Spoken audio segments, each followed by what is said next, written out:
नमस्कार, मनी गुरु की इस बेहद ही खास पेशकश में आप सभी का स्वागत है। आज हम मनी गुरु में खास तौर पर निवेश की शक्ति के बारे में बात करेंगे। हम बात करेंगे महिलाओं के मनी मैनेजमेंट के बारे में। महिलाएं यूं तो होम मेकर होती हैं, जबरदस्त, और होम का जो बजट होता है उनसे बेहतर और कोई नहीं संभाल सकता है। लेकिन क्या फाइनेंशियल डिसीजंस लेने में अभी भी महिलाएं आगे हैं? क्या फाइनेंशियल प्लानिंग वो अपने दम पर अभी भी करती हैं? आंकड़े क्या कहते हैं? आंकड़ों के दम पर हम आज अपने शो में समझने की कोशिश करेंगे इसी को, और साथ ही महिलाएं मनी मैनेजमेंट कैसे कर सकती हैं, इस पर आज हम चर्चा करेंगे। हमारे साथ खास मेहमान है, परिचय करा दें। आज हमारे साथ है Prableen Vajpayee, founder Finfix research and analytics. Prableen, बहुत स्वागत है आपका हमारे शो में। Thank you Swati. तो आज हम क्या खास शो में चर्चा करने जा रहे हैं उस पर एक नजर डाल लेते हैं। आज हम जानेंगे पुरुषों के मुकाबले क्यों जरूरी है महिलाओं के लिए फाइनेंशियल प्लानिंग।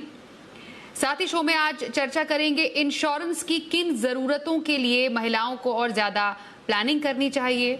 उम्र के पड़ाव के हिसाब से महिलाओं का मनी मैनेजमेंट समझेंगे। साथ ही आज की खास गेस्ट प्रबलीन से मनी मंत्रा लेंगे आज का। तो चलिए शुरू करते हैं आज के शो का सफर। और जैसा शुरुआत में प्रबलीन मैंने कहा, महिलाएं होम मेकर तो होती ही हैं, लेकिन वो देश को भी चला सकती हैं, घर को तो चला भी सकती हैं। हमारी देश की वित्त मंत्री महिला ही हैं। तो ऐसे में अगर हम पूरे एक बड़े कॉन्टेक्स्ट में समझें महिलाओं के फाइनेंशियल प्लानिंग के मामले में, अगर कुछ एक प्रपोर्शन छोड़ दिया जाए, क्या आपको लगता है एक मेजॉरिटी अभी भी महिलाओं की ऐसी है जो कि फाइनेंशियली पूरी तरह इंडिपेंडेंट नहीं हो पाई हैं, और उसके पीछे क्या वजह हो सकती है? क्या कुछ ऐसे आंकड़े हैं जो इसको वैलिडेट करते हैं? स्वाति, आपने बिल्कुल ठीक कहा। आई थिंक अगर विमेन किसी चीज में मतलब अमेजिंगली एक्सेल करती हैं तो वो है मल्टीटास्किंग। तो ऐसा कुछ नहीं है जो वुमेन कर नहीं सकती हैं, but when it comes to so they are earning also, कमाती भी हैं, हाउस होल्ड बजट्स भी मैनेज कर लेती हैं बहुत अच्छे से। पर जब अपने एक स्ट्रक्चर तरीके से इन्वेस्टमेंट्स का टाइम आता है तब वो थोड़ा सा पीछे हट जाती हैं।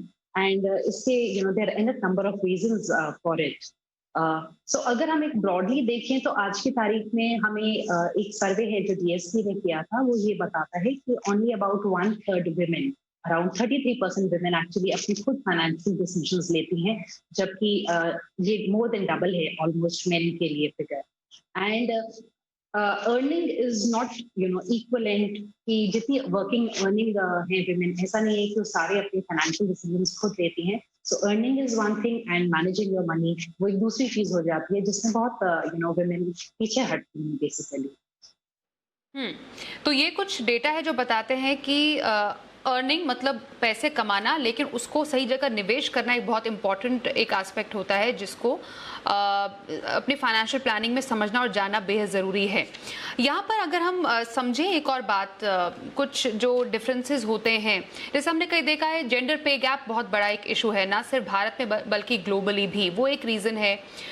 उसके अलावा अगर देखा जाए महिलाएं जो हैं वो पुरुषों के मुकाबले ज़्यादा जीती हैं, ये भी एक स्टडी में सामने आया है। तो क्या ये भी एक बहुत इंपॉर्टेंट रीज़न है कि महिलाओं को अपने फाइनेंशियल प्लानिंग को लेकर बहुत ज़्यादा सीरियस होना चाहिए और बहुत डिसिप्लिन तरीके से आगे रखना चाहिए? Yes, absolutely Swati. सो क्योंकि ये देखा गया है वो थोड़ा पीछे हटती हैं, पर एक्चुअली उल्टा करने की जरूरत है, और उसके पीछे 4 बहुत मेजर बेसिक रीजंस हैं। सबसे पहला है, एक ग्लोबली फिनोमिना देखा गया है जिसको हम बोलते हैं जेंडर पे गैप, यानी कि फॉर द सेम पोजीशन जो सैलरी एक आदमी को मिलती है वो ज्यादा होती है एज कंपेयर टू जो एक लेडी को मिलती है। और अगर हम इसको फिगर्स में देखें तो ये अगर हम यूएस के फिगर्स देखें तो वहां $1 जहां पे आदमी कमाता है, उसी पोजीशन के लिए जो लेडी है वो सिर्फ 81 सेंट्स कमाती है। और इंडिया में भी मॉन्स्टर का एक सर्वे है जो हमें ये बताता है कि विमेन का जो अर्निंग है वो अबाउट 19% कम होता है, और ये फिगर स्वाति करीबन 30% तक चला जाता है in very high skilled jobs. IT sector में ये करीबन 26% तक गैप देखा गया है फॉर द सेम पोजीशन। इसके अलावा एक बहुत इंपॉर्टेंट रीजन है, वो है डिफरेंशिएटेड करियर पाथ। सो अगर हम देखें कि एक पुरुष ने अपना करियर शुरू किया, वो एक लाइन में करीबन ऊपर चलता जाएगा, वो अपने प्रमोशंस लेते रहेंगे, जैसे भी अपना करियर ग्राफ है सीधी लाइन में ऊपर जाएगा। पर वुमेन के लिए it's like a obstacle race, जहाँ पे दे गेट मैरिड ऑल्सो, उनके बच्चे भी होते हैं, उनकी रिस्पॉन्सिबिलिटीज मल्टीफोल्ड बढ़ जाती हैं। तो ये देखा गया है जो करियर ब्रेक्स हैं जो विमेन लेती हैं अपने करियर में, दैट इज अबाउट 15% उनके अपने ओवरऑल जो वर्क लाइफ की जर्नी होती है उसमें। और जबकि ये परसेंट आदमियों के लिए सिर्फ अबाउट 1.6% है, और वो 1.6% भी मोस्टली जो वो अपनी अपस्किल करना चाहते हैं या एक जॉब छोड़ के दूसरी जॉब पकड़ने के बीच में उस टाइप का पीरियड है। तो बहुत ज्यादा रिस्पॉन्सिबिलिटी की वजह से उनके केस में ऐसा नहीं होता है। थर्ड रीजन ये है स्वाति कि जैसे बच्चे बड़े होते हैं या you have elderly at home और उनकी रिस्पॉन्सिबिलिटी आपके ऊपर आती है, वुमेन एक पॉइंट पे आके ये प्रेफर करती हैं कि अब हमें अपना घर छोड़ के दूसरी जगह जाके जॉब ना करना पड़े, थोड़ा सा कंफर्ट की तरफ, क्योंकि इतनी ज्यादा रिस्पॉन्सिबिलिटीज होती हैं कि वो उनका झुकाव होता है। उस वजह से वो कई बार लेसर पेइंग जॉब्स के लिए भी सेटल कर जाती हैं सो दैट वो बाकी चीजों को मैनेज कर सकें।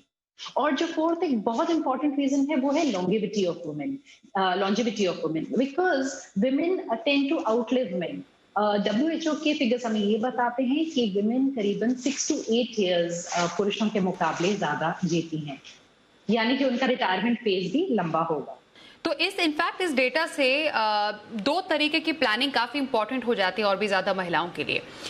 एक तो अगर महिलाएं पुरुषों के मुकाबले ज्यादा जीती हैं, अगर ये ट्रेंड है ऐसा बायोलॉजिकली और काफी बाकी रीजन से, तो एक तो इंश्योरेंस प्लानिंग महिलाओं के लिए काफी इंपॉर्टेंट हो जाता है प्रबलीन, और दूसरा उनका रिटायरमेंट प्लानिंग और भी ज्यादा ठोस होना चाहिए। इसमें सबसे पहले मैं इंश्योरेंस प्लानिंग आपसे समझना चाहती हूँ। इंश्योरेंस प्लानिंग जो महिलाएं हैं उनके अलग अलग स्टेज के हिसाब से कितनी इंपॉर्टेंट है? मतलब मानिए अगर एक सिंगल मदर है, उनके बच्चे हैं, तो उनकी इंश्योरेंस नीड्स कैसे बदल जाती हैं? अगर एक यंग लड़की है, उसकी इंश्योरेंस प्लानिंग कैसे होनी चाहिए? एक शादीशुदा महिला है, उसके बच्चे हैं, तो उसकी इंश्योरेंस प्लानिंग कितनी डिफरेंट हो जाएगी? स्वाति, यहाँ जो आपने एक वर्ड यूज किया नीड बेस्ड, बेसिकली कि कितनी जरूरत है। सो इंश्योरेंस बेसिकली नीड बेस्ड होना चाहिए कि आपके ऊपर कितनी लायबिलिटी है। अगर हम एक सिंगल यंग वर्किंग वुमेन को देखें जहाँ पे उनके ऊपर अपने पेरेंट्स की या कोई लोन की रिस्पॉन्सिबिलिटी नहीं है, तो उनको मोटा मोटा अपने हेल्थ इंश्योरेंस को कवर ले लेना चाहिए। यही अगर हम देखें कि एक सिंगल मदर है, सेपरेटेड हैं, सिंगल मदर हैं और बच्चे हैं, एंड उन्हीं की सैलरी पे सारा कुछ दारोमदार है, तो यानी कि उनको अपना खुद का लाइफ कवर लेना बहुत जरूरी है। उसके ऊपर से अगर उनके पास कोई होम लोन है तो उतना लाइफ कवर होना बहुत जरूरी है कि कुछ हो जाए तो होम लोन का अमाउंट सेपरेटली कवर्ड हो उसी में, और उसके साथ उनका हेल्थ का इंश्योरेंस होना बहुत जरूरी है। ऐसे अगर एक वर्किंग लेडी है जो मैरिड है, तो उनको इंश्योर करना है कि कम से कम अगर उनके दूसरे हैं कोई मेन ब्रेड अर्नर घर में, तो भी अगर टर्म प्लान नहीं लिया तो कम से कम अपना हेल्थ कवर्ड डेफिनेटली होना चाहिए, और उसमें क्रिटिकल इलनेस और इन चीजों का जरूर एक स्टैंडर्ड लोन चाहे सेपरेटली या राइडर की तरह लिया जाना चाहिए। इसमें एक इम्पोर्टेंट पॉइंट जो कि हम ऐड कर सकते हैं प्रबलीन, वो ये कि बिल्कुल यस प्रवीण बात पूरी मैं ये बोल रही थी, हाँ बात पूरी मैं ये कह रही थी कि जो लाइफ इंश्योरेंस का जो कवर है, जो हम एक टर्म प्लान की बात करते हैं, वो जो तकरीबन आपका जो भी टेक होम एनुअल इनकम है उसका मिनिमम 10 टाइम्स तो होना ही चाहिए, ये हम मिनिमम लेके चलते हैं। तो अगर आज कोई ऐसी लेडी है जो उस कैटेगरी में फॉल करती हैं, तो उससे कम के इंश्योरेंस के लिए ना सेटल हो। कई बार क्या होता है, जैसे कोई यूलिप खरीद लिया, कोई दूसरा insurance plus investment link product ले लिया और एक 50,000 का एनुअल प्रीमियम जा रहा है, तो एक फॉल्स वो बन जाता है कि अच्छा मेरे पास इंश्योरेंस है, जबकि उसमें इंश्योरेंस कवर उनको सिर्फ 5 लाख का मिलेगा। तो एक प्योर टर्म प्लान लेना बहुत जरूरी है स्वाति यहाँ पे। इनफैक्ट मैं यही इससे जुड़ी हुई एक बात प्रबलीन कहना चाह रही थी, और मैं चाहती हूँ कि आप उस पर अपनी राय दें। वो ये है, इंश्योरेंस प्लानिंग में, हेल्थ इंश्योरेंस में भी कुछ ऐसी बीमारियां हैं जो सिर्फ महिलाओं को होती हैं। ब्रेस्ट कैंसर, ओवरियन कैंसर, ये कुछ ऐसी गंभीर बीमारियां हैं जो कि बहुत तेजी से महिलाओं में बढ़ रही हैं। तो ऐसे में क्रिटिकल इलनेस की जो इम्पोर्टेंस है, वो महिलाएं क्या समझती हैं अपने हेल्थ इंश्योरेंस में? नहीं स्वाति, उतना अभी अवेयरनेस लेवल नहीं है, पर डेफिनेटली समझना चाहिए। और अगर स्टार्ट ऑफ करने के लिए एक बेसिक हेल्थ प्लान ले लें, and as you cross your mid 30s और 40s की तरफ बढ़ रहे हैं, तो क्रिटिकल इलनेस का डेफिनेटली कवर उसमें जोड़ लेना चाहिए, बिकॉज उसमें क्या होता है, on the basis of your diagnosis अगर आपको कोई बड़ी बीमारी निकल आती है तो आपको एक लमसम पेमेंट भी मिल जाता है। कोई बहुत बड़ा कर्ज है, चाहे आप थोड़ा पैसा उसमें से उसके लिए यूज कर सकते हैं, आपके पास एकदम से हॉस्पिटलाइजेशन दूसरी चीजों के लिए पैसा आ जाता है, तो डेफिनेटली वो ऐड करना चाहिए। बट अगर अवेयरनेस के पॉइंट ऑफ व्यू से देखें तो अवेयरनेस तो डेफिनेटली कम है, तो starting of with the basic health plan is also good, और उसके बाद उसको ऐड कर लेना चाहिए। तो इंश्योरेंस प्लानिंग बहुत इंपॉर्टेंट है। मतलब आप अगर अपने अर्निंग ईयर्स में हैं तो आपको इंश्योरेंस के बारे में सबसे पहले सोचना चाहिए, और उससे भी इम्पोर्टेंट कंटिजेंसी प्लान है, क्योंकि जैसा हमने कोविड का सिचुएशन देखा है प्रबलीन, उससे एक बात तो समझ में आ गई है कि इमरजेंसी फंड जिन लोगों ने नहीं क्रिएट किया होगा वो अब इसकी अहमियत समझ रहे होंगे। एक महिला के लिए कंटिजेंसी प्लान बनाना क्यों इतना इम्पोर्टेंट है? एब्सोल्युटली स्वाति, वैसे तो हम लोग पहले हमेशा ये बोलते थे कि कम से कम 6 महीने का कर्जा, मतलब जितना आपका घर का खर्च है उतना आप सेपरेटली कंटिजेंसी फंड में रखिए। और अभी कोविड ने आई थिंक थोड़ा सा लर्निंग द हार्ड वे वाली चीज हो गई है, जहाँ पे जॉब लॉसेस बहुत लोगों के हुए हैं, जिसमें विमेन भी हैं।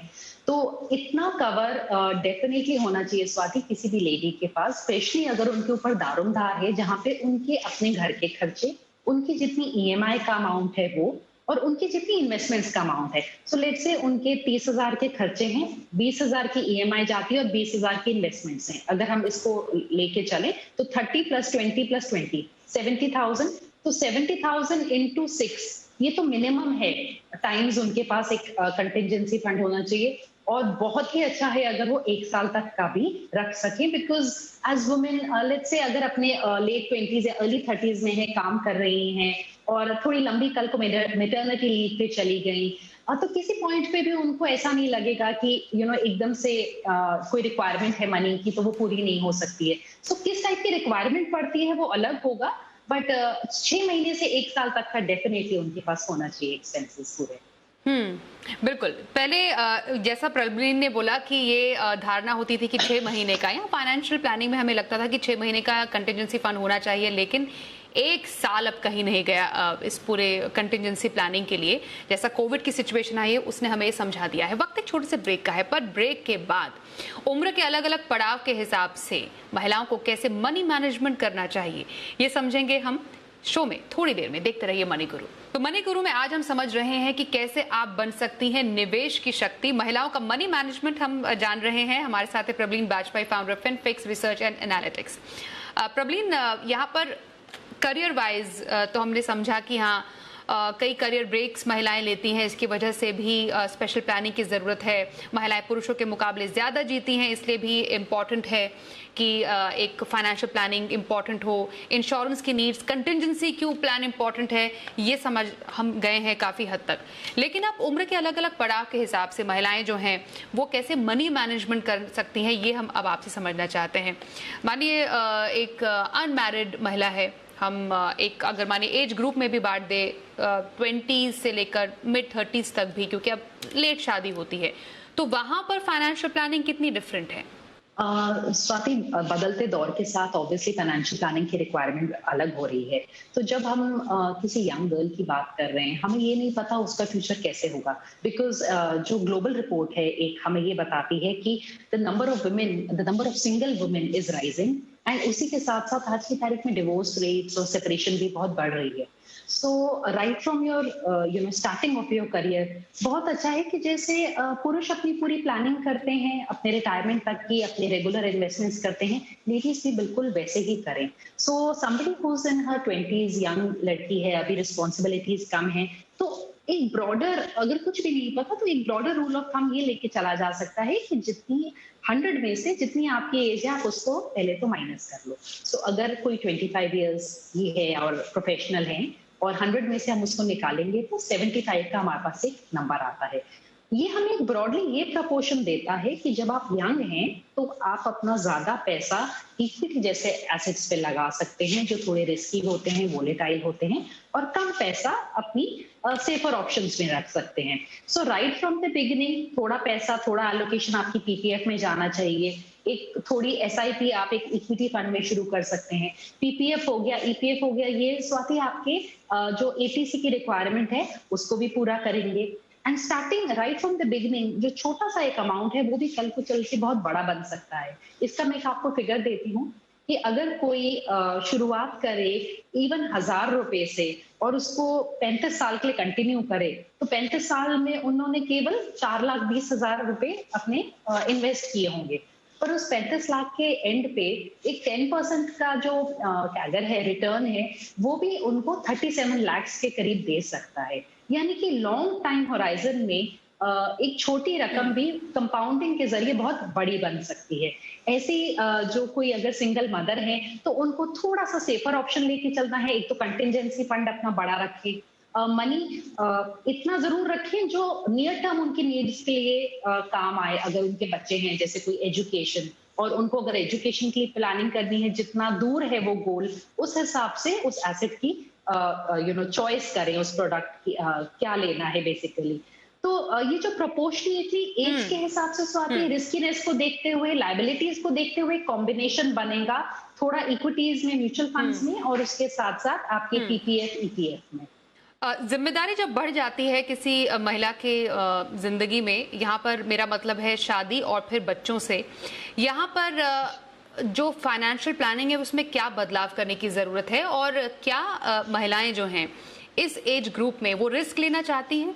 क्या वो म्यूचुअल फंड जैसे प्रोडक्ट में निवेश करना चाहती हैं, या फिर ट्रेडिशनल इन्वेस्टमेंट ऑप्शंस में ही वो खुश रहती हैं?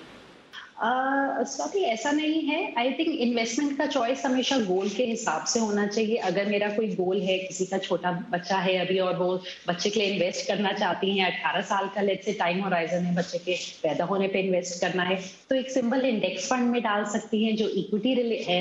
बेसिकली एक निफ्टी 50 जैसे इंडेक्स फंड में डाल दिया पैसा, थोड़ा थोड़ा हर महीने जाता रहेगा और 18 साल में डेफिनेटली एक काफी अच्छा कॉर्पस बन जाएगा। वैसे अगर उनका गर्ल चाइल्ड हुआ है तो सुकन्या समृद्धि योजना जैसा कोई प्रोडक्ट लिया जा सकता है। तो रिक्वायरमेंट के हिसाब से ये जो हमारे पास 4-5 प्रोडक्ट है, इन्हीं का एक तरीके से आप मान लो परम्यूटेशन, कॉम्बिनेशन वर्कआउट करना चाहिए। पर ऐसा नहीं है स्वाति कि कोई इक्विटी अलग से बहुत ज्यादा रिस्की है। गलत टाइम होराइजन के हिसाब से उसको लिया जाएगा कि मेरे को 2 साल में कुछ पैसा डबल करना है, और उस टाइप का अगर कोई डिसीजन लिया जाएगा तो डेफिनेटली गलत पड़ जाएगा। प्रोडक्ट समझ के इन्वेस्ट करें तो कोई प्रॉब्लम नहीं। यहाँ पर एक और बात बताइए प्रबलीन, आप काफ़ी महिलाओं से इंटरेक्ट करती हैं, उनकी फाइनेंशियल प्लानिंग को समझती हैं। महिलाएं अपनी रिटायरमेंट प्लानिंग को लेकर कितना सीरियस है? क्योंकि जैसा अभी हम समझ पा रहे हैं कि लाइफ के डिफरेंट स्टेजेस में अलग अलग जिम्मेदारियों में इतना बिजी होकर क्या रिटायरमेंट प्लानिंग पर खास फोकस रहता है महिलाओं का? सैडली नहीं रहता है स्वाति उतना। इनफैक्ट ओवरऑल जितना मेरा इंटरेक्शन रहा है अब तक वर्किंग वुमेन से, बड़े अलग अलग टाइप के हर के एक्सपीरियंसेस मतलब मेरे को देखने को मिले हैं। कई जगह वुमेन आर वेरी प्रोएक्टिव, वो सीखना भी चाहती हैं, इन्वेस्टमेंट्स करना भी चाहती हैं और कर भी रही हैं in a very nice organised manner. कई जगह एक रिलक्टेंस, एक हेजिटेशन होती है उनमें, मे बी इतना फैमिली एनकरेज नहीं करती है, या घर पे एक ऐसा माहौल है जहाँ पे उनको बोला जाता है कि व्हाई डू यू बॉदर, हम देख लेंगे, या पेरेंट्स देख रहे हैं या हस्बैंड देख रहे हैं, तो वहां पे एक हेजिटेशन सी और एक रिलक्टेंस दिखती है। तो बहुत एक्टिवली मैंने नहीं देखा है कि अपनी रिटायरमेंट को वो लेके चलती हैं, बट टाइम्स आर चेंजिंग, और अब धीरे धीरे जैसे इंटरेक्शंस होते हैं तो पॉजिटिव वो भी दिखता है, बट एक मिक्स्ड बैग है स्वाति वहां पे। जब आप वर्किंग वुमेन के लॉट से बात करो तो बड़े डिफरेंट उनके हर के होते हैं। बेसिकली कई जगह वुमेन खुद ही they just want to take a back seat, और वो सोचती हैं कि इन्वेस्टमेंट रिलेटेड मैटर्स वो टोटली अपने घर वालों पे छोड़ दें।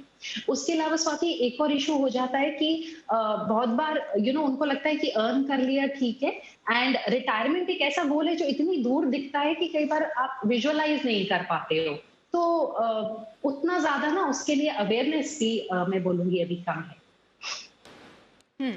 तो कुछ फाइनेंशियल अवेयरनेस की कमी या कुछ ऐसे फैक्टर्स जिसकी वजह से कई बार जो अपने लक्ष्य पूरे करने हैं वो पूरे नहीं कर पाती हैं महिलाएं। इसमें एक बात बताइए, हमने रिटायरमेंट की बात की जो है कि लॉन्ग टर्म गोल है, शॉर्ट टर्म जो शॉर्ट टर्म नीड्स होती हैं जैसे घर हो गया, गाड़ी हो गई या इनफैक्ट इवन वेकेशन प्लानिंग हो गई, इन शॉर्ट टर्म नीड्स के लिए महिलाएं कैसे निवेश और कैसे प्रोडक्ट्स में निवेश कर सकती हैं, और वही लॉन्ग टर्म के लिए रिटायरमेंट जैसे फॉर एग्जांपल कैसे प्रोडक्ट्स में निवेश करना आप बेहतर मानती हैं?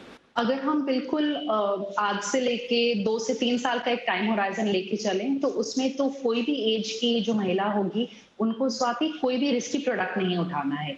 तो वहां पे अपनी टैक्स लायबिलिटी देखते हुए या तो वो कोई फिक्स्ड डिपॉजिट जैसा प्रोडक्ट ले सकते हैं या म्यूचुअल फंड्स में डेट म्यूचुअल फंड्स को डेफिनेटली एक्सप्लोर कर सकते हैं।